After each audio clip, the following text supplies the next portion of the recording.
신앙생활을 하나님과 씨름하기, 하나님과 겨루기라고 표현하는 이 표현을 저는 참 좋아합니다. 제가 어릴 적 신앙생활을 할 때 말씀을 전하시는 부흥회 강사님들이 시골 마을이니까 신앙생활을 열심히 열정적으로 하기 위한 좋은 팁을 한 가지 가르쳐 주셨는데, 그것은 뭐냐면 소나무를 붙잡고 씨름하는 기도의 방법입니다. 희한한 것은 상대가 분명하고 잡을 것이 있어서 기도하면요, 이것을 붙잡고 기도하면 내 안에서 힘이 생깁니다. 사실 중고등학교 학생이 소나무를 붙잡고 그 뿌리를 뽑는다는 거 쉽지 않은데, 그때 순진한 마음에 목사님이, 강사님이 그 소나무 뿌리를 뽑아라, 그렇게 기도하라고 하시는 말씀은 굉장히 제 안에 어떤 열정을 불러일으키기에 충분한 말씀이었습니다. 요즘 시대에 이런 열정을 잃어버렸습니다. 우리 월 목사님 지금도 토요일마다 갈멜산 기도원에 가셔서 기도하시는데, 손을 들고 기도하는 것 쉽지 않으실 텐데, 이제는 그것도 무겁다 느껴지실 텐데 손을 들고 하나님 앞에 부르짖어 기도하십니다. 저도 하나님 앞에 두 손을 꼭 잡고 무릎 사이에다 집어넣고 기도할 때 간절함을 가지고 하나님 앞에 기도합니다. 신앙생활은 본질적으로 씨름하기입니다. 내가 죽고 내 안에 하나님의 뜻이 살아나기를 위해서 하는 씨름입니다. 많은 사람은 이 씨름하기를 잘못 오해해서 내 뜻을 관철시키고 내 목적을 달성하기 위한 수단으로 활용하는 경우가 있습니다. 그래서 하나님과 씨름한다는 것이 뭔가 좀 불편해 보이는 말씀이기는 하지만, 그러나 하나님과 씨름한다는 것은 하나님 안에서 믿음으로 바로 살기 위한 우리의 신앙적인 열정을 드러내는 가장 좋은 적합한 표현이기도 합니다. 여러분, 그 열정을 다시 한번 불태워 보실 수 있기를 바랍니다. 하나님과 씨름하십시오. 하나님과 겨루려고 하는 마음을 가지고 결사적으로 다시 한번 하나님 앞에 다가올 은혜의 세대를 예비하고 준비하는 성도들이 되실 수 있기를 바랍니다. 하나님의 진리 앞에선 내가 다루어지고 내 자아가 죽고 내 욕심이 없어지고 약화되고 하나님의 뜻이 분명하게 살아간다는 것, 이것은 여러분 신앙생활에 우리에게 큰 유익이 됩니다. 왜냐하면 그 하나님이 우리를 바른 길로, 온전한 축복의 길로 인도하기 때문에 그렇습니다. 혹시 여러분의 인생이 아무 탈 없이 무탈하게 잘 나가는 무난한 인생이라고 할지라도 그 인생이 바른 길이 되어지는 과정이 절대적으로 필요합니다. 하나님의 다루심이 있어야 합니다. 하나님이 내 뜻을 좌절시켜서 억울한 날이 있어야 합니다. 내 마음대로 되지 않아서 속상한 순간이 있어야 합니다.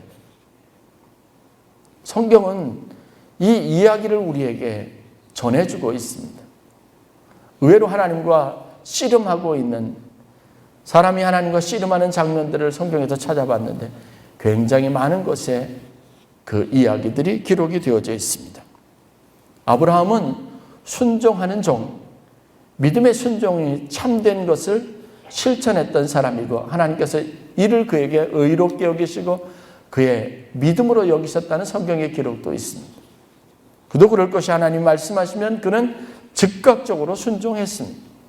하나님 앞에 이의를 제기하지 않았습니다. 갈대우루 시장 점포에서, 노점상에서 가로새긴 우상 조각상을 팔던 사람이 갈대우루를 떠났습니다. 하란으로 머물러 오랫동안 그곳에서 거처를 삼고 지냈습니다. 이민자, 새로운 삶을 출발한다는 것 쉽지 않습니다. 그런데 그 결정에 머뭇거림이 없었습니다.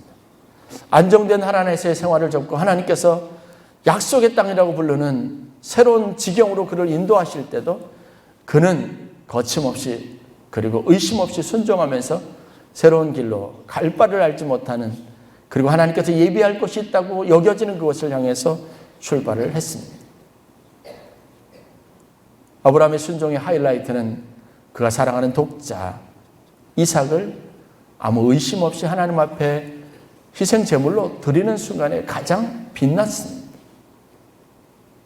그런 순종의 삶을 살았던 아브라함도 하나님과 본격적으로 한판 겨루었던 순간이 있었습니다. 바로 조카 롯과 그의 가정을 구원하기 위한 목적에서 있었던 일입니다. 아무리 소돔과 고모라가 죄악으로 관영해 있고 그 땅이 멸망하고 그 땅에 있는 사람들이 죽어 마땅하고 그 땅에 있는 사람들의 죄악이 온 세상에 오염되어져서 더 이상 사람들의 삶을 피폐하게 하는 일을 막아야 되겠다고 하는 당위성을 가지고 있었지만 정작 내 사랑하는 생질, 조카, 내가 책임져야 될 내 가족 그리고 그들의 삶의 기반이 무너지는 것은 쉽게 용납할 수 없었던 거죠. 그래서 감히 하나님과 한판 씨름을 합니다. 하나님의 말씀에 이의를 제기합니다. 의인의 숫자를 가지고 여러분 아브라함이 하나님과 겨루었던 사건들을 잘 알 겁니다. 하나님 의인 50명, 자신이 없자 45명, 40명, 30명, 20명, 10명. 그는 포기할 수 없는 마음을 가지고 하나님의 뜻을 거역하는 감히 그런 태도를 가지고 하나님과 씨름을 벌인 겁니다. 그런데 하나님은 이를 불순종하는 사건으로 불쾌하게 여기지 않았다는 것. 그가 내민 조건이나 그가 제안하는 모든 것을 다 수용해 주셨습니다. 여러분 우리도 하나님 믿음 안에서 구하는 것은 담대하게 구하는 것은 믿음으로 구하는 것은 하나님이 수용해 주신다는 이 희망적인 믿음을 가지시고 하나님과 감히 겨루어 보기를 권면하고 싶습니다. 신약에서 예수님께서는 한 여인과 아주 치열하게 신경전을 벌이시면서 한판 씨름을 벌이셨습니다. 예수님께서 두로지방이라고 하는 이방인의 땅을 여행할 때입니다. 본문 마가복음 7장 24절부터 30절까지 말씀을 살펴보면 예수님께서 다른 갈릴리나 아니면 사마리아, 예루살렘 지역을 전도하면서 다녔던 때와 다른 모습을 보입니다. 예수님은 가난한 사람, 복음이 필요한 사람, 영혼의 구원을 경험해야 될 사람들, 그리고 주님의 손길을 간절히 기다리는 병에 걸린 사람들을 만나는 것을 늘 자원하고 그것을 기쁨으로 여겼습니다. 그런데 두로지방을 여행하실 때 예수님은 전혀 다른 선택을 하십니다. 조용하고 은밀하게 지낼 수 있는 한 집을 찾으시고 그곳에 거하신 것입니다. 그곳에서 사역을 계획하시지 않으셨습니다. 이야기의 진행 방향을 보면 그 이유가 바로 이방인들을 향한 그분의 사역에 대한 관심이 없었다고 하는 것을 보여주는 겁니다. 그곳에 헬라인으로 수로보니게 족속 출신의 한 여인이 있었습니다. 예수님이 오셨다는 이야기를 듣고 수소문해서 예수님이 몰래 조용히 지내기로 잠적하여 숨어 들어간 그 집을 찾아온 겁니다. 그리고 예수님을 귀찮게 합니다. 예수님에게 무언가를 하여 주기를 간절히 바라고 요구합니다. 끈질기게 포기하지 않고 계속 매달립니다. 이유는 자신에게 딸이 하나 있는데 이 딸이 귀신이 걸린 겁니다. 자기 사랑하는 딸의 운명이, 삶이 엉망이 되어버린 겁니다. 그냥 놔둘 수가 없었습니다. 소문으로 접했던 예수님에게서 자신의 딸의 운명을, 미래를 바꿀 수 있는 어떤 희망을 가지고 매달린 거죠. 예수님이 이 여인에게 다가가서 얼마나 차갑고 그리고 자존심 상하는 말씀을 하셨는지 모릅니다. 마가복음 7장 27절에는 예수님의 그 차가운 냉대하는 음성을 이렇게 기록하고 있습니다. 자녀로 먼저 배불리 먹게 할지니 자녀의 떡을 취하여 개들에게 던짐이 마땅하지 아니하다. 너에게는 줄 것이 없다는 이야기입니다. 나는 내 일에 내 딸이 어떠하든 관심이 없다라고 말하는 겁니다.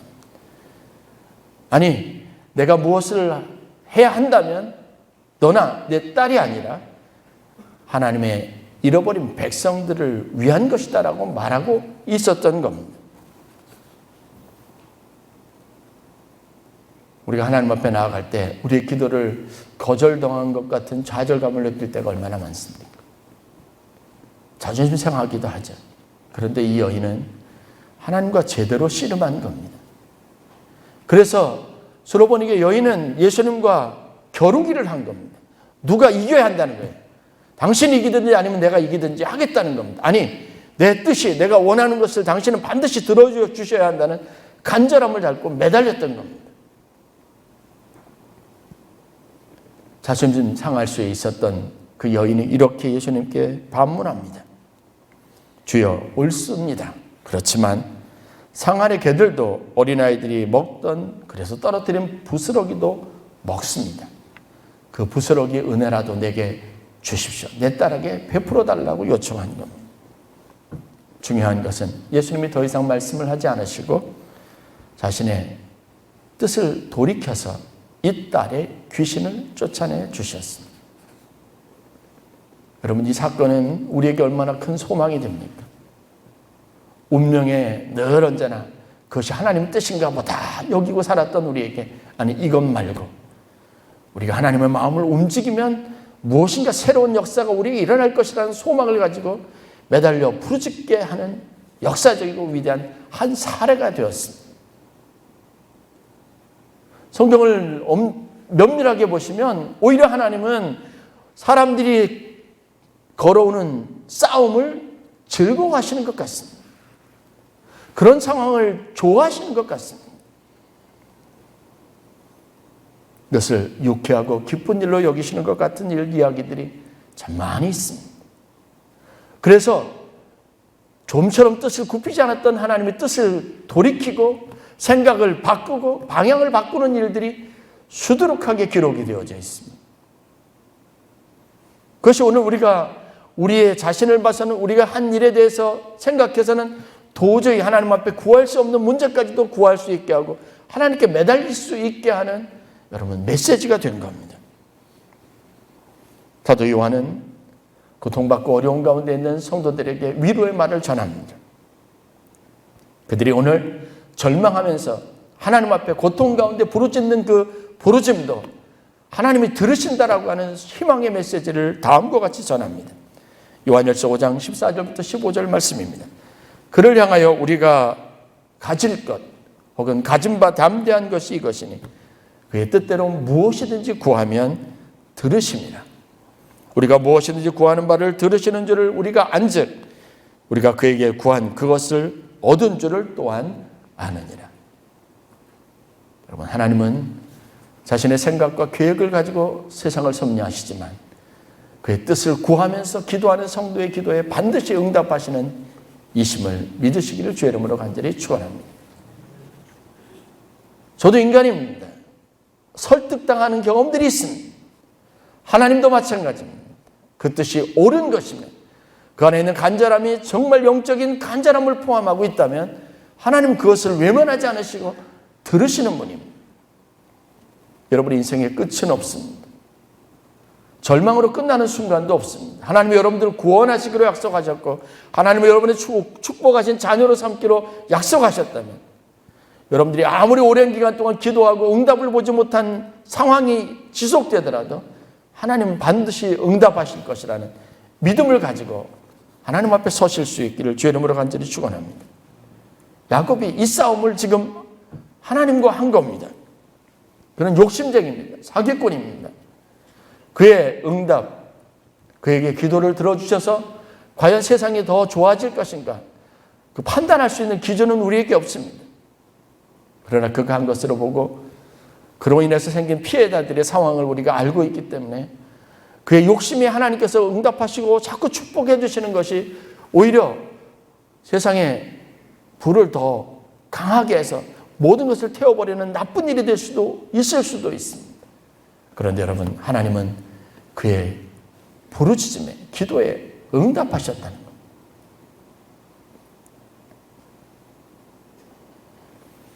하나님은 기꺼이 그의 씨름의 상대가 되어주셨습니다.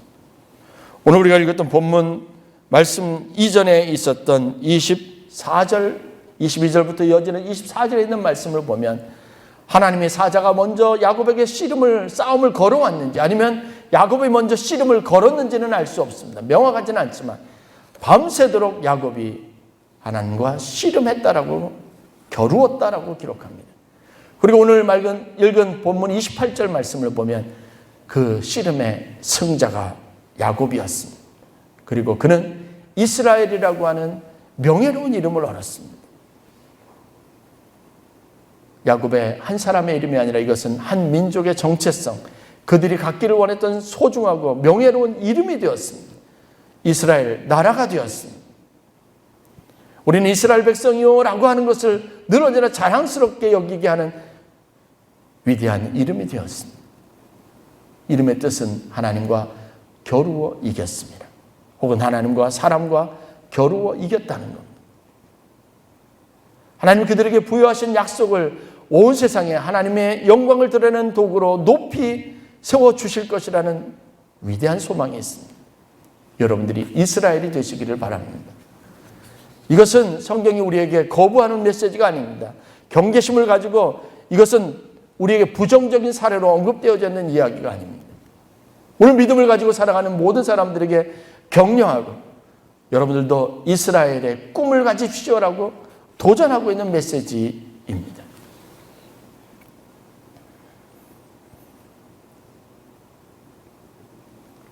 야곱은 분명 하란으로 갈 때와 지금 하란을 떠나서 고향으로 돌아올 때와는 다른 사람이 되어져 있었어요. 야곱이 야복강가에 서 있었을 때 그는 하란에서 더 이상 있을 수 없어서 삼촌 집에서도 급하게 자기 식솔들을 이끌고 그동안 자기가 얻었던 재산, 자기 분기될 것을 다 챙겨서 급하게 떠나왔습니다. 어디로 갈 것인가?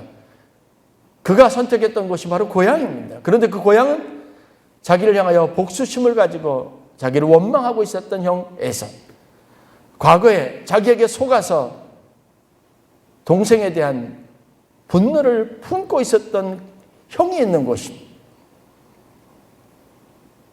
그 형을 만난다는 것이 편치 않았습니다. 고향을 찾는다는 것은 좋은 일이지만 그에게는 해결해야 될 중요한 숙제가 있었습니다. 여러분, 우리도 마찬가지예요. 우리는 늘 언제나 하나님 앞에 구하기에 부족한 그 어떤 요소들이 있습니다. 우리 스스로를 자책하게 하고 우리의 믿음에 어떤 회의감이 들게 하고 내가 하나님 앞에 구하는 것이 과연 옳은 것인가 정당한 것인가를 되묻게 하는 그런 요소들이 항상 있습니다. 그래서 고민됐답니다. 성경에 보면 머뭇거리고 망설이고 실행하지 못하는 아무리 많은 계획과 치밀한 생각을 가지고 했던 일조차도 스스로는 확신할 수 없었던 야곱의 마음이 잘 표현되어져 있습니다. 때를 나누어서 다 보냈지만 본인은 정작 야복강을 건너가지 못했습니다. 혼자 남았습니다. 그렇게 해서 그 밤에 씨름한 겁니다.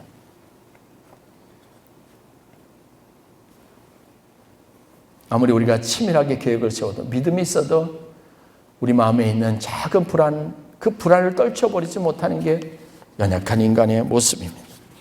그런데 이 불안을 떨쳐버리고 그가 믿음의 확신을 얻을 수 있었던 가장 중요한 순간에 무엇이 있었냐면 바로 야곱과 하나님의 사장 안에 겨루기가 있었다는 것에 주목해 볼 필요가 있습니다. 여러분의 미래는 하나님의 약속 안에 있음을 믿으십니까? 그렇다면 담대해야 합니다. 머뭇거림이 없어야 합니다. 이 일이 하나님이 내게 주신 것이라고 해야 되고 내게 주신 하나님의 구원의 계획과 나를 향한 인생의 축복의 약속, 나를 통해서 받으시고자 했던 영광은 그것은 여러분 당연한 겁니다. 그러나 여러분들의 삶의 환경과 여러분들이 맞닥뜨리는 문제 때문에 좌절하고 아닌가 보다. 이건 하나님의 뜻이 아닐 거야. 이것은 하나님이 기뻐하지 않을 거야. 내가 이것을 구하는 것은 정당하지 못하라고 하는 걸 여러분 숱하게 생각합니다. 한번 실수한 일 때문에 하나님은 나를 떠났어라고 좌절하는 것도 여러 번입니다. 그런데 여러분, 그럴 때 우리가 해야 될 것이 있습니다. 하나님과 겨루기를 해야 합니다. 다른 곳에서 이 문제를 해결하려고 하지 마시고 하나님께 나아가서 하나님과 씨름하시기를 바랍니다. 성경에 보면 야곱이 하나님과 겨루기를 해서 무엇을 얻었습니까? 그가 죽지 않고 하나님을 대면하여 보았다라고 기록합니다. 이 씨름이 우리 인생을 해롭게 하지 않습니다. 오히려 우리는 더 선명하게 하나님이 오늘 여기에 살아계시다고 하는 것을 체험하게 되어져 있습니다. 저도 알고 여러분들도 알죠. 은혜를 받아봤기 때문에요. 그 순간 우리 안에 어떤 확신이 있습니까? 그 순간 우리가 어떤 마음가짐을 가지고 살아갈 수 있습니까? 의심할 여지가 없게 되죠. 내가 죽고 내 안에 하나님이 온전하게 되는 순간이 오게 되는 겁니다. 그래서 그 야복강 나루터 그 하나님과 씨름하던 것을 분이엘이라고 하는 명칭으로 불렀습니다. 하나님의 얼굴을 보았다라는 것. 야곱의 씨름을 생각해 보십시오. 수없이 많은 생각과 치밀한 인생의 계획들. 그러나 정작 문제와 맞닥뜨릴 수 있는 용기가 없어서 불안하던 그의 삶. 형에게 나아갈 수 있도록, 야복강을 건널 수 있도록 하신 이가 누구십니까? 하나님이시죠. 여러분의 1% 부족한 인생에 여러분들이 할 수 없어서 머뭇거리는 순간에 여러분의 마음에 확신을 주실 이가 누구입니까? 여러분의 마음의 태도를 바꾸고 여러분의 인생의 방향을 확실하게 하실 마지막 1%의 도움을 주실 이가 누구십니까? 흔들리는 마음을 붙잡아 주실 사람이 누구입니까? 하나님이십니다. 야곱은 그 씨름의 결과 확신을 하나 얻은 겁니다. 여러분, 그 확신을 가지고 야곱이 하란을 떠나서 자기 형들이 있었던 세겜 땅으로 발걸음을 옮기고 있었던 겁니다. 100m도 채 안 되는 거리를 못 가고 있는 거예요. 수십 킬로를 걸어왔으면서, 수백 킬로를 걸어왔으면서. 이게 우리의 마음입니다. 우리가 가지고 있는 연약함입니다. 신앙생활하면서 여러분, 믿음이 약해졌다. 야, 내가 자꾸 이렇게 불안하고 염려가 될까? 의심이 될까? 인간적인 생각에 자꾸 고민하게 될까? 그때 여러분들에게 야곱의 이야기는 중요한 성경의 교훈이 되어야 될 줄로 믿습니다. 그래, 하나님과 한판하자. 이 일이 어찌되든 하나님에게서 결론을 내자. 아멘. 이 마음을 가지고 서실 수 있기를 바랍니다. 인간적인 방법이 하나님의 뜻이 되는 순간이 오게 되어져 있습니다. 그는 허벅지 관절이 부러지고 다리를 절게 됐습니다. 외견상으로 이전보다 훨씬 더 나빠진 게 분명합니다. 그런데 그는 이미 마음에 상처기가 나서 절어서라도 건너갈 수 있는 이 강을 건너지 못하고 있었던 거예요. 주저앉아 있었던 거예요. 안진뱅이와 같았던 거예요. 그런데 여러분, 다리를 절면서 그 다음날 아침에 야곱이 강을 건너지 않습니다. 상황이 달라진 것은 없습니다. 그러나 그의 마음은 달라져 있었습니다. 인생을 살면서 우리가 맞닥뜨리는 최고의 위기는 늘 말씀드리지만 마음에 가득 찬 불신앙, 그것 때문에 오는 절망, 불안, 염려, 근심입니다. 이 마음의 주인이 하나님이 되시게 하시기를 바랍니다. 불안정하고 불안한 오늘을 사는 이 우리의 현실적인 상황 속에서 우리에게 그래서 필요한 것은, 이 상황을 반전시킬 수 있는 유일한 것은 하나님 음성을 듣는 겁니다. 이 길이 하나님의 뜻이라는 겁니다. 이 코로나가 하나님이 우리에게 주신 영적인 기회라는 겁니다. 그것에 대한 하나님의 음성을 들어야 합니다. 제가 아무리 여러분들에게 이야기해도 이것이 사실입니다. 제가 목소리를 높이고 마음을 다해서 정말 절규하듯이 외쳐도 그것이 여러분들이 듣는 하나님의 음성이 아니면 여러분들에게 아무 소용이 없습니다. 아무것도 할 수 없습니다. 사업이 안 된다고 여러분 절망하지 마십시오. 사업은 하나님이 축복하시겠다는 음성을 듣고 시작했지 않습니까? 코로나라고 하는 절망적인 상황이 와서 어쩔 수 없는 상황이 이르게 된 겁니다. 그러나 이게 우리에게 주어지는 불행하고 재수 없는 일이 아니에요. 이 일이 있어도 하나님이 우리에게 그 일을 시작하게 하셨던 목적은 분명하고 하나님은 분명하게 이루실 겁니다. 그러니 그 어두운 세대에 사도 요한이 말할 수 있었던 겁니다. 그를 향하여 우리가 가진 담대한 것이 이것이니 그의 뜻대로 무엇이든지 구하면 이루실 것이니 응답하실 것이라는 것. 이것을 우리의 믿음으로 삼는 겁니다. 마음의 극적인 변화가 일어나기를 주의 이름으로 간절히 축원합니다. 문제와 상황을 바라보는 여러분들의 마음의 태도에 변화가 일어나기를 주의 이름으로 간절히 축원합니다. 하나님과 씨름할 때 우리가 얻을 수 있는 축복입니다. 그래서 우리는 옛날의 야곱이 아니라 그 순간 그 겨루기를 통해서 이스라엘이 되는 놀라운 축복을 소유하게 될 줄로 믿습니다. 슬로보닉의 여인처럼 자존심 싸움하려고 하지 마십시오. 자기의 욕심을 위해서 매달리지도 마십시오. 그러면 상처나면 돌아서는 겁니다. 그러나 이것이 하나님의 뜻이라고 믿고 그것에 대한 확신이 있다면 그 확신을 온전하게 하기 위해서 하나님과 씨름해야 합니다. 몇 날 며칠이 가도 괜찮습니다. 40일 동안 금식을 해도 괜찮습니다. 그러나 우리는 하나님과 겨루어서 내가 반드시 하나님의 뜻을, 하나님의 인도하심을 받겠다고 하는 결사적인 마음을 가지고 하나님 앞에 서는 순간이 있어야 합니다. 그래서 아브라함처럼 자기의 사랑하는 것을 지켜낼 수 있어야 하고 하나님의 축복을 완성해낼 수 있는 성도들이 될 수 있어야 합니다. 야곱이 야복강을 건너갔습니다. 그런데 어떤 일이 일어났습니까? 형이 군대를 이끌고 오지 않습니까? 그런데 그 무리를 바라보는 야곱의 마음은 불안하지 않았습니다. 말에서 내는 형이 야곱에게 다가오는데 여러분 칼을 빼어들지 않았습니다. 달려와 그를 끌어 안았습니다. 하나님의 역사는 우리가 경험하고 우리가 맞닥뜨릴 하나님의 축복은 마음의 의심을 물리치고 하나님이 우리에게 앞에 두신 야복강가를 믿음으로 건널 때 경험하게 될 은혜인 줄 믿습니다. 40년 광야 생활을 매듭하게 되는 것도 참 어떻게 보면 허무한 한순간의 결단입니다. 요단강을 흐르는 물을 향하여 첫 발을 내딛는 순간에 여러분 요단강을 건너서 가나안 땅에 이르게 된 겁니다. 오늘 우리가 그 결단을 하지 못해서 40년 광야 생활을 계속하는 거죠. 믿음의 확신, 하나님 주신 약속의 말씀, 이것을 얻기 위해서 여러분 믿음의 선한 싸움을 싸우고 달려갈 길을 다 마치는 주의 거룩한 백성들이 되실 수 있기를 주의 이름으로 간절히 축원합니다.